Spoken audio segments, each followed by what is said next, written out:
Hey guys, so it's almost time for part 2 of the worldwide download celebration this year. Obviously part 1 was Final Form Cooler versus Super Saiyan Goku. So in part 2 we're going to be getting Goku and Vegeta versus Metal Cooler. The arts of the cards have actually officially already been revealed, so went ahead and made some concepts like I did for part 1. I like doing these. They're just very time consuming to make, but hopefully you guys enjoy these. Hopefully I'm able to nail at least some of the animations that we should see. I mean, there's not really that many options, right? It's just sort of confined to this movie. So anyway, let's go ahead and just take a look at the concepts that I came up with here. So we're going to go ahead and start with Goku and Vegeta here. We already know exactly what their name is going to be. It's just going to be Super Saiyan Goku and Super Saiyan Vegeta. Now, the way that I design these characters, right? So we have this character and then we have Metal Cooler. I designed these characters specifically to work well with the part 1 characters. So this character is going to work really well with the Tech Super Saiyan Goku from part 1, and then Metal Cooler is designed to work really well with STR Final Form Cooler from part 1. That, I think, is probably the path they're going to go down, just to at least entice people to continue summoning on the part 1 banners if they manage to pull these part 2 characters. I think that's probably the smartest way for them to do this, and if they are going to continue copying Legends, that's what Legends did. So alright, so this is going to be Reluctant Team Up, Super Saiyan Goku and Super Saiyan Vegeta. I went for STR for this character. I feel like STR works well with the Tech Goku. Tech covers the weakness of STR to AGL characters, so that's, you know, good typing there for them. For the leader skill, I went with Accelerated Battle or Joined Forces categories key +3 and HP attack and defense plus 170%. Plus an additional HP attack and defense plus 30% for characters who also belong to the Pure Saiyans category. I think it's about time we finally get a actual Joined Forces leader. It's been, what, 5 years? 4 or 5 years, something like that, where the category's been in the game, and we really haven't had like an actual like dominant leader for the team. I mean, there's a good reason for it, right? The team would just be absolutely ridiculous most of the time. But I think it's fine, you know, like whatever. I mean, this team's going to be ridiculous, right? We already have the bond of parent and child category in the game with that ridiculous leader skill that the Vegeta and Trunks have. So it's like at that point, how much worse can it get, right? So whatever. Well, let's just do this. Accelerated Battle or Join Forces, and then the extra 30% boost is just going to be very, very easy to get with Pure Saiyans. Think about all the different characters you can throw under this 200% leader skill. You can throw on the 3-year LR EZAs. You can throw on the year 7 LR characters, the Super Saiyan 4 Gogeta and the Gods. You can throw on the Blue Goku and Vegeta. There's a lot of characters that just endless amounts of characters you can throw on this team. So this is a ridiculous leader skill, but I think it's, you know, semi-realistic for this to actually be the case here. All right, so the super attack. So for the first 12 key super attack, we have the chaotic combination, raises attack and defense for 1 turn and causes mega colossal damage. Now, this was kind of like an animation where I think what they'll probably do is they'll probably just take a bunch of the scenes from the actual fight with Goku and Vegeta versus Metal Cooler, and they'll probably just mash them together.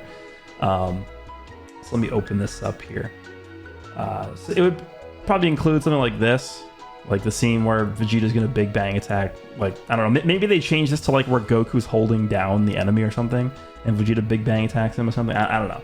Like, it'll probably be a combination of this plus like something that Goku's doing, right? That's what I assume is gonna happen here.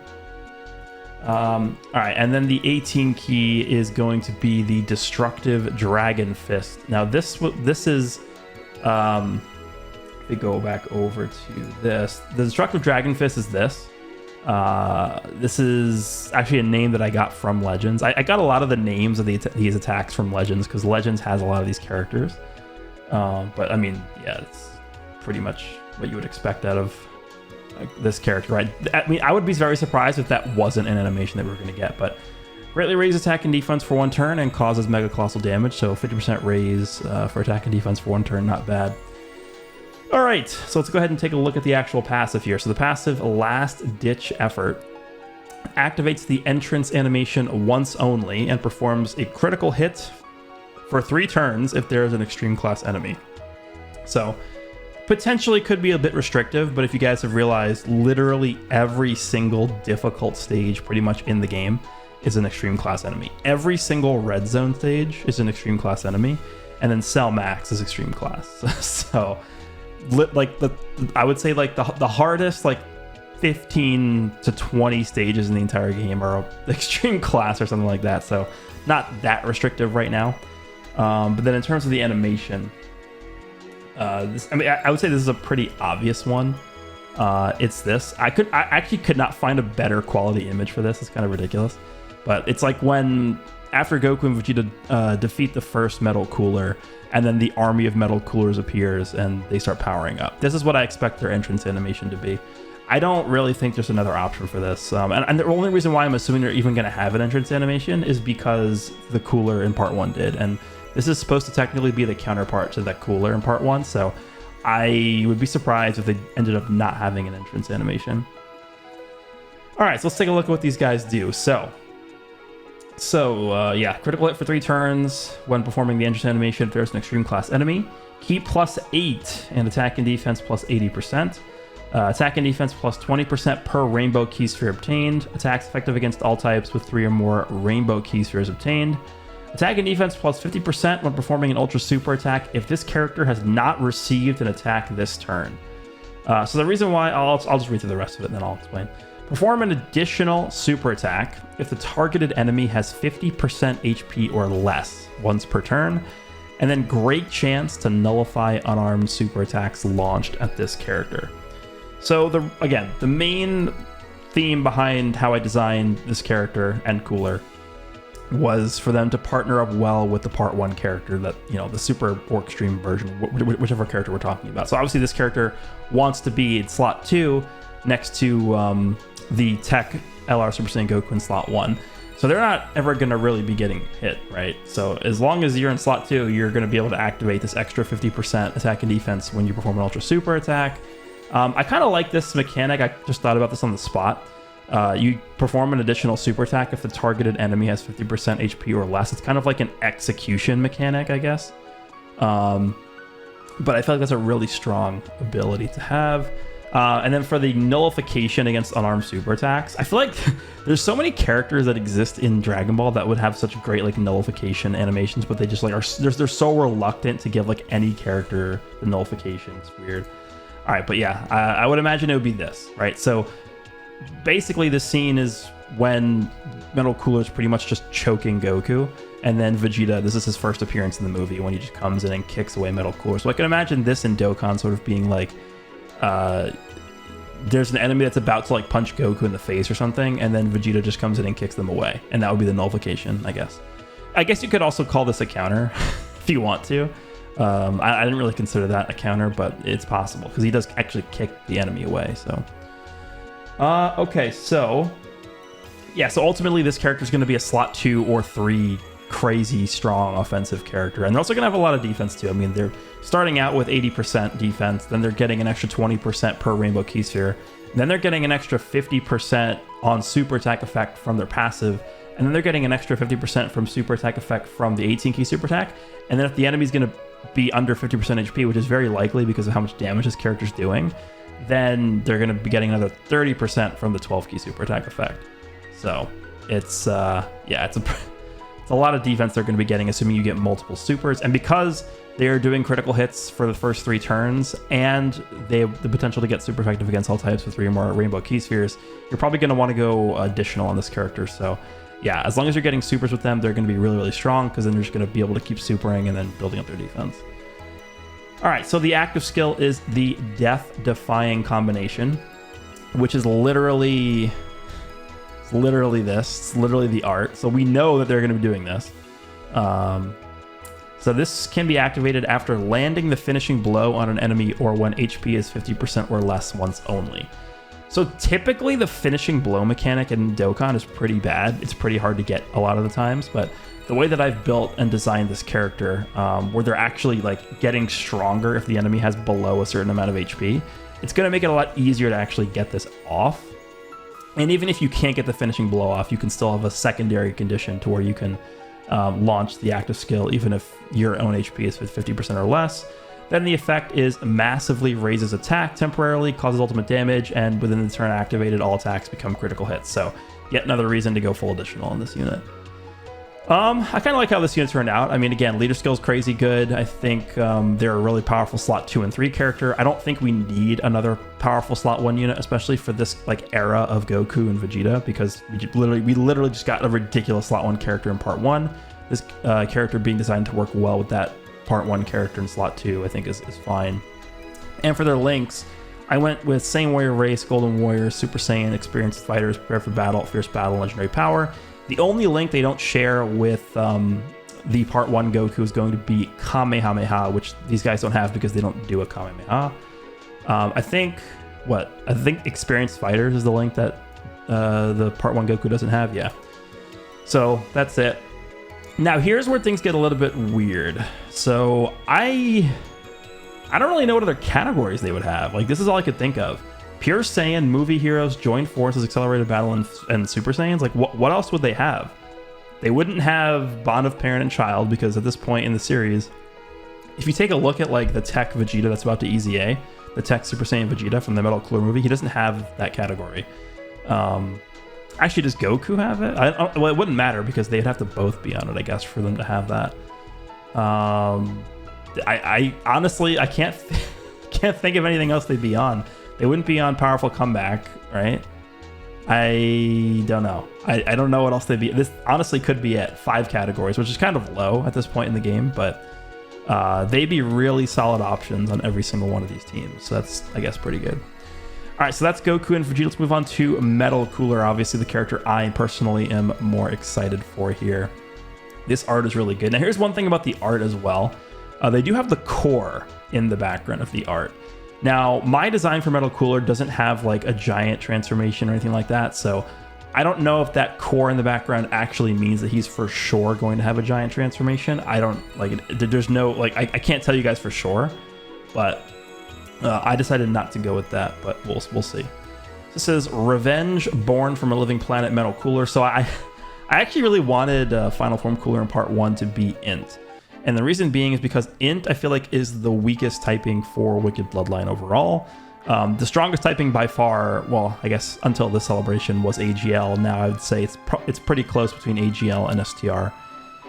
So with AGL and STR being the 2 strongest types for Wicked Bloodline, I think Int is easily the best typing you can have for this Metal Cooler, because Int bridges those 2 typings. And what I mean by bridges is Int covers the weakness that AGL has to tech characters, and then STR covers the weakness that Int characters have to physical. So it's like a nice trio of typings there that I think could work really well if they make this Metal Cooler Int. For the leader skill, because we know that this Metal Cooler is going to be the Legendary Summon Carnival exclusive, I assume he'll have the same leader skill scheme as the Goku from Part 1. So I gave him Wicked Bloodline category, Ki +3, HP attack and defense plus 200%. Yes, I know that we're getting the EZA for the AGL Metal Cooler that's going to be giving 170 and Ki +4 to the Wicked Bloodline leader skill. I don't think it... at this point, I don't really care for 170% leader skills. We have so many like good 200% leader skills at this point, and we have a decent amount of options for those teams at this point that I don't really see a reason to gimp yourselves and run a 170 team.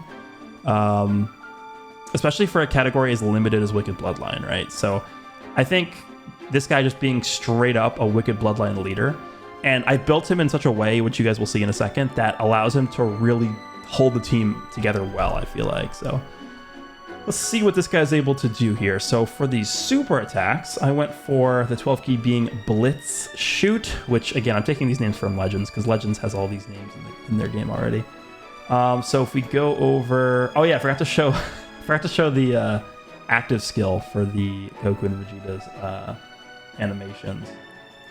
Obviously it'll be this, then it'll go into this, and then I could see this being their windscreen. They sort of like both fall over and depower to base form. But this is the 12 key. It's like where Metal Cooler pretty much just like, I don't know, like shockwaves Goku through a rock or something. That I could see being his 12 key super attack. Then his 18 key super attack is going to be the Finger Blitz Barrage. So the 12 key super raises attack for 3 turns, causes colossal damage, and steals super attack. 18 key Finger Blitz Barrage, raises defense for 3 turns, causes Mega Colossal damage with a high chance to stun. So he's not stacking defense or attack infinitely, but he is stacking both for 3 turns. You know, attack on 12 key, 18 key is defense. So it's not infinite stacks, but still going to be able to, you know, allow him to build these stats up for a little bit after he uses them. So for the 18 key animation, let me actually lower this. For the 18 key animation, it's going to be like the scene where Goku, I think, shoots a Ki Blast at Metal Cooler, and he just like stands there and eats it, doesn't even flinch. And then he just starts like barraging Goku with the finger beam attacks, and that's what this attack's going to be. Okay, let's take a look at his passive. This is a long one. All right, so you guys tell me what you think of this. I put a decent amount of thought into this. So this is the Self-Correcting Menace.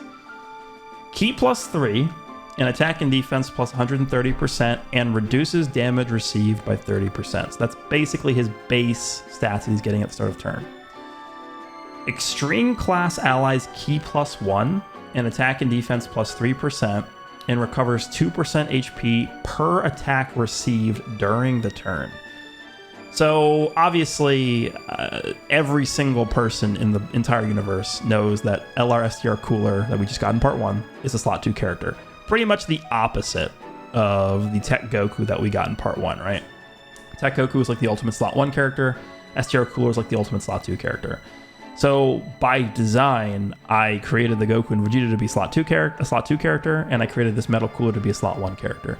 So basically, every time this Metal Cooler receives a hit during the turn, he's healing 2% HP to the whole team, obviously, and giving extreme class allies on rotation 1 key and 3% attack and defense. If you guys are wondering why the support is so low with 3%, it's because that 3% buff is actually going to factor in as if it were a active skill buff. So it's going to be not a start of turn buff, it's multiplicative, which is why I didn't want to make it too high. So if he gets attacked 5 times in slot 1, he's giving basically 3 key to the whole rotation and a 15% active skill attack and defense buff to the whole rotation, which I think is pretty strong. And he's healing 10% HP, right? Because it's 2% per attack received. Then he is giving Ki +1 and attack and defense plus 15% to himself at the start of every single turn, up to a max of Ki +5 and attack and defense plus 50%. So basically, if you add up all the Ki he's giving to himself, he's getting 3 Ki just baseline, then he's getting up to 5 Ki from that part of his passive, then he's getting an extra 3 during the turn, assuming he gets hit 3 times. So he can be getting up to 11 extra Ki from his passive alone. So yeah, then he gets a chance to perform a critical hit plus 10%, and reduces damage received by 5% for every 4 attacks received. Max of critical hit chance plus 50%, and reduces damage received by 30%. So I kind of took inspiration of this from LR Merge Zamasu. LR Merge Zamasu gets some buffs depending on how many times he gets hit, but it's like in increments of like, I think it's 5 for Merge Zamasu. He like gets, I think he gets an extra key every 5 attacks he takes, something like that. This is kind of similar to that, but it's just better. So every 4 attacks this Metal Cooler receives, he's building up his crit chance and his damage reduction. Don't forget, he already starts with 30% damage reduction. So him taking 4 attacks is going to build up his damage reduction by an extra 5%. And assuming you take enough hits to build this up to the max, you'll have an extra 50% crit chance and 30% damage reduction, meaning you'll have in total 60% damage reduction once this is fully built up. But it's going to take a while, obviously. You have to eat a lot of hits, right? Because it's 5% per 4 attacks. That's 24 attacks to get him fully built up, which is not likely to happen. But if an event goes on for a super long period of time, you probably will get that. But I don't really know if it's even necessary. And then the final part of his passive, if HP is 50% or less at start of character's attacking turn, revives with 50% of HP recovered when the character or an ally attacking in the same turn is KO'd. And then he foresees enemies' super attacks for 6 turns from the turn in which the character's revival skill is activated. So he picks up a Scouter for 6 turns after he revives. And I think this is actually technically, well, I guess it would be the first extreme class revival character if that Vegeta didn't exist, the Namek Saga Vegeta, but I mean, he revives into a super class character. I was considering actually having this guy revive into Metal Cooler, like, army or whatever you want to call it. But the reason why I didn't do that is because we already know that his name is just Metal Cooler. If he was going to be reviving into a different named character, it would be Metal Cooler / whatever it's going to be, right? That's how they did it with the Namek Vegeta that revives into Goku. So, yeah, this is why I think he's just literally going to revive into himself again. But I could see the animation for the revive actually being what was I gonna? I could see his animation for the revive actually being like him like reappearing on like the mountaintops with like 1,000 Metal Coolers, right? And then for the revive animation, I could see it being like starting with this right here, right? Obviously, like Metal Cooler's arm gets torn off by Goku. Obviously, Goku won't be part of this animation, right? It'll just be like Metal Cooler's arm getting ripped off or whatever. Then he'll start regenerating it back. And then after this, I could see like the next scene being like Metal Coolers like walking up the hill or something like that. I don't know, maybe. I actually have no idea what they're gonna do. But yeah, that's my concept for this Metal Cooler. Again, I didn't want him to just like, oh, he has guard, he's damage reduction, like a generic character. Like he has damage reduction, but it's gonna take him time to build up to this. He has support for the. Basically, he's a defensive support character. That's a slot 1 unit, and I think for a team like LOE, that's exactly what the team needs. Like imagine you're running this guy as a leader, 200% Wicked Bloodline, and then you have like one rotation where it's this guy and STR Cooler, and then you have another rotation where it's this guy and like AGL Frieza. You're not gonna lose. Like you have this guy in slot 1 on both rotations. He's building up, because remember, he's also building up from his super attack effects as well. He's raising defense for 3 turns from 18 key super attack. Then he's getting key and attack and defense at the start of every turn. He is building up his damage reduction and crit chance whenever he's hit. He's supporting the rotation whenever he's hit. So the theme that I had going into this Metal Cooler is not only did I want him to pair up well with the STR Cooler from part 1, I also wanted this Metal Cooler to feel like he was getting stronger and stronger and stronger throughout the battle, which is exactly what happened in the movie, right? He started out like decently strong, and then as he was fighting Goku and Goku was damaging him, he was regenerating and getting stronger. That's how Metal Cooler works as a character. So I wanted to capture that in this kit here. But yeah, I think this, if this guy came out like this team would be ridiculous. Then we have the active skill, the Metallic Supernova. Can be used after 3 turns have elapsed when facing 2 or more enemies. Obviously, that's meant to be when he was fighting Goku and Vegeta. Or after receiving 10 or more attacks in battle, which I don't think is that crazy.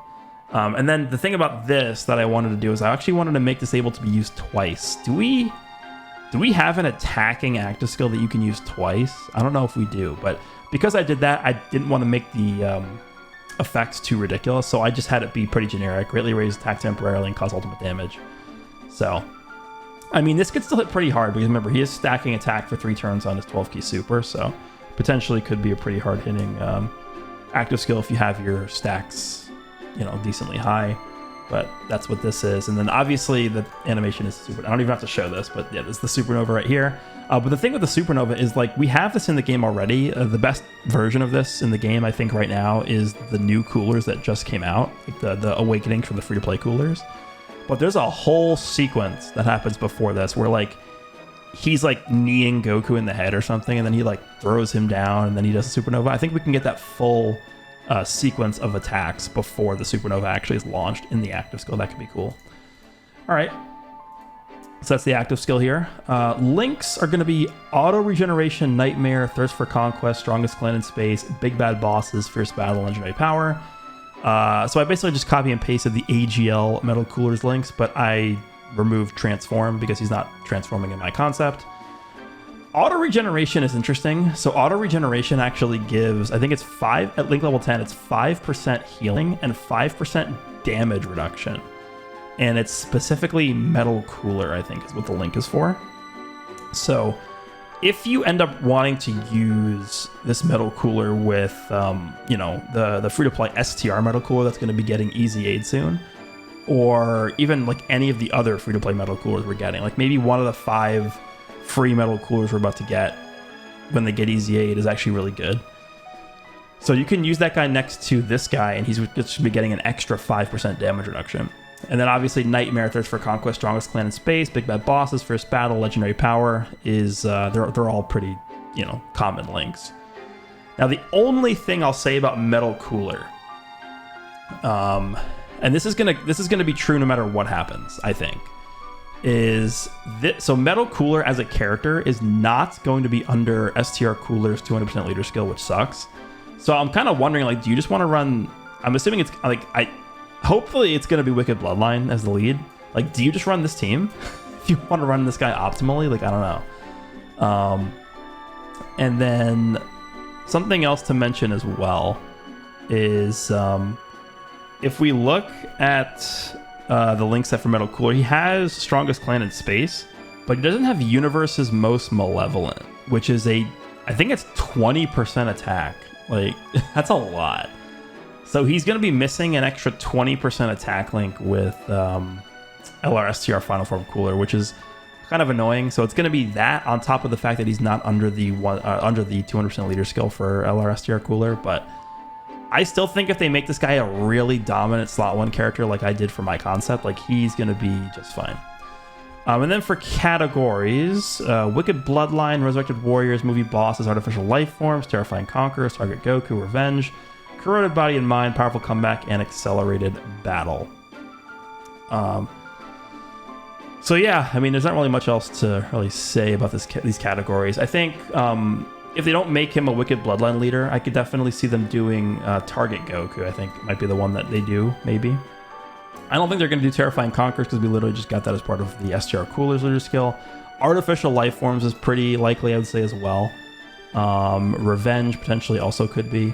I would say that out of these categories for his potential leader skill, Wicked Bloodline, Artificial Life Forms, Target Goku, and Revenge are the 4 that I would say are most likely to be his leader skill for 200%. But that is going to be it for my concepts here. Let me know down below what you guys think of the concepts for Metal Cooler and Goku and Vegeta. Do you guys, like, what do you want to see out of these characters? Do you want to see Metal Cooler be a slot 1 character? Do you want to see the Goku and Vegeta being a slot 2 character? Do you agree with the philosophy that I sort of built these concepts on? Do you think that Dokkan making these characters directly, you know, really synergistic with the Part 1 characters is going to be good for the game? Or what do you guys want to see? Let me know down below. Hope you guys enjoyed the video, and I'll see you all in the next one.